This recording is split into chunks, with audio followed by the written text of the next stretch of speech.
कासिद Hind TV news channel में आप सभी का खैर मकदम है। मिलादुन नबी हो या गणेश त्योहार, डीजे फायर क्रैकर्स की इजाजत नहीं दी जाएगी। Hyderabad city police command control में आज तेलंगाना के तमाम पॉलिटिकल पार्टी के जिम्मेदार लीडर्स और ऑर्गेनाइजेशंस के जिम्मेदारों के साथ Hyderabad city police commissioner Shri CV Anand IPS की जानिब से राउंड टेबल मीटिंग रखी गई। आइए नाजरीन देखें हमारे नुमाइंदे रहमत खान की ये report. Qasid Hind TV news channel को लाइक करें, शेयर करें और सब्सक्राइब करना ना भूलें। ఈరోజు హైదరాబాద్ సిటీ పోలీస్ ఆధ్వర్యంలో ఒక రౌండ్ టేబుల్ మీటింగ్ మేము ఏర్పాటు చేశాము. గత వారం రోజులుగా మనం జరుపుకున్న పండుగల సందర్భంగా గణేష్ పండుగ ఒకటి, ఇంకోటి మిలాద్ పండుగ ఒకటి. ఆ పండుగ సందర్భంగా మరియు నిమజ్జన కార్యక్రమాల సందర్భంగా, ఊరేగింపులు తీసిన సందర్భంగా ఏదైతే శబ్ద కాలుష్యం గురించి ప్రజల నుండి వచ్చిన కంప్లైంట్స్ 500% పెరిగాయని మేము గమనించాము. ప్రతి కాలనీ నుండి, ప్రతి ప్రాంతం నుండి డయల్ 100కి విపరీతమైన కాల్స్ రావడం, రాత్రంతా ఈ మ్యూజిక్ అంతా నడుస్తూ ఉంది, మాకు నిద్రలు లేవు, పిల్లలు బాధపడుతున్నారు, ఎగ్జామ్స్ ఉన్నాయి చదువుకోలేకపోతున్నారు, ఇది నియంత్రించండి అని చెప్పడము. దాని తర్వాత మా పెట్రోల్ కార్స్ వెళ్ళి, ఆఫీసర్స్ వెళ్ళి అక్కడ రిక్వెస్ట్ చేయడము. కొంతమంది వింటున్నారు, కొంతమంది మండప నిర్వాహకులు మాట వినట్లేదు. మేము ఆ ప్రాంతానికి వెళ్ళినప్పుడు, ఆ మండపానికి వెళ్ళినప్పుడు మూసేస్తున్నారు, ఆ శబ్ద కాలుష్యాన్ని కంట్రోల్ చేస్తున్నారు.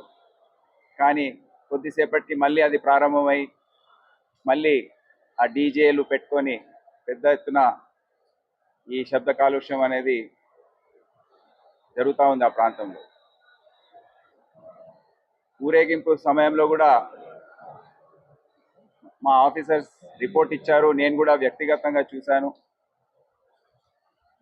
ఆ టస్కర్స్ పైన మరియు ఇతర డీసీఎంస్ కానివ్వండి, వాహనాలు కానివ్వండి, అన్నిట్లో పెద్ద పెద్ద సైజు డీజే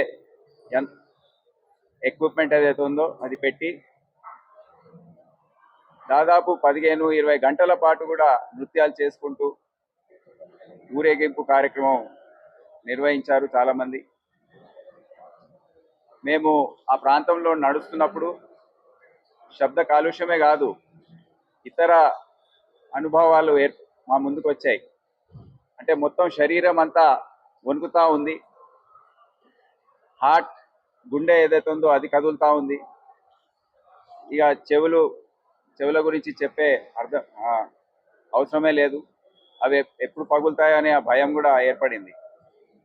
మళ్ళీ ఎందుకు ఈ గత 2 సంవత్సరాలుగా కూడా చూస్తున్నాము, డీజే పెట్టి ఈ శబ్ద కాలుష్యం అనేది చాలా పెద్ద ఎత్తున వైలేషన్స్ జరుగుతున్నాయి.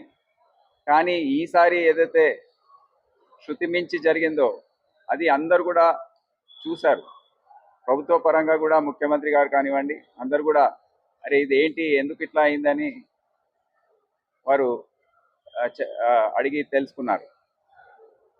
ఈ సందర్భంగా గణేష్దే కాదు, మళ్ళీ 2 రోజుల తర్వాత వచ్చిన మిలాద్ జులూస్లో కూడా ఆశ్చర్యం కలిగించే విధంగా అక్కడ ఉన్న యువకులు డీజేలు పెట్టి నృత్యాలు చేయడము, ఒక పబ్లో ఏ విధంగా అయితే డాన్స్ చేస్తారో గంటల పాటు, ఎన్నో గంటల పాటు వాళ్ళు నృత్యాలు చేయడం, అది ముస్లిం మత పెద్దలకు కూడా ఆశ్చర్యం కలిగించింది. అందరు కూడా ఒక షాక్ లాగా ఫీల్ అయ్యారు దీని గురించి.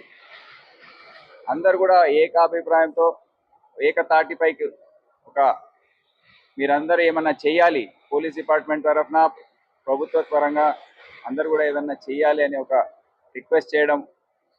వారు కూడా మా వీడియోస్ మేము తీసుకున్నాము, మరి మీ విధంగా చెప్తున్నారు, అందరు కలిసి కట్టుగా చేస్తే కానీ ఇది కాదు, మీరు రండి, ఒక రౌండ్ టేబుల్ లాగా మీ విచారణ ఏంటో మీరు ఏ విధంగా మీ వాళ్ళని కట్టడి చేస్తారో చెప్పండి.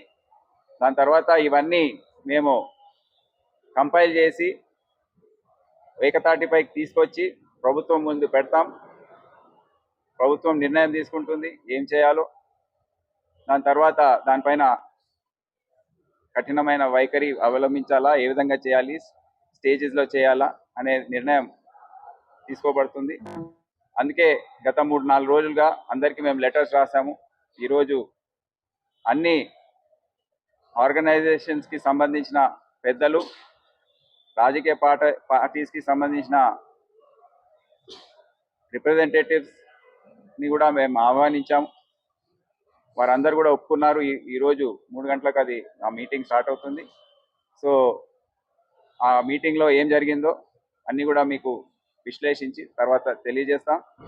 ఒక రిపోర్ట్ లాగా తయారు చేసి ముఖ్యమంత్రి గారికి ప్రభుత్వానికి సమర్పిస్తాం, డిస్కస్ చేస్తాం. ఎందుకంటే ఇది ఇప్పుడు కంట్రోల్ చేయకపోతే చాలా ప్రమాదంలో మన సెక్యూరిటీ కాదు, లా అండ్ ఆర్డరే కాదు, మన ఆరోగ్యం కూడా పడే అవకాశం ఉందని అందరూ కూడా ప్రజలు, ప్రజాప్రతినిధులు, నాయకులు అందరూ కూడా గుర్తించడం జరిగింది. అది మంచి పరిణామం. సో దీనికి తగ్గట్టుగా మేము కూడా తక్షణమే స్పందించి ఈ మ్యాటర్ డిస్కషన్లో ఉన్నప్పుడే దీనిపైన ఏదన్నా చర్య మనం తీసుకోవాలి అనే ఒక నిర్ణయానికి వచ్చి ఈ మంచి మీటింగ్ ఏదైతే ఉందో మేము ఇప్పుడు ఏర్పాటు చేస్తున్నాం. దాని పరిణామాలు ఏంటో, దాని రిజల్ట్ ఏంటో మీకు తర్వాత తెలియజేస్తాం.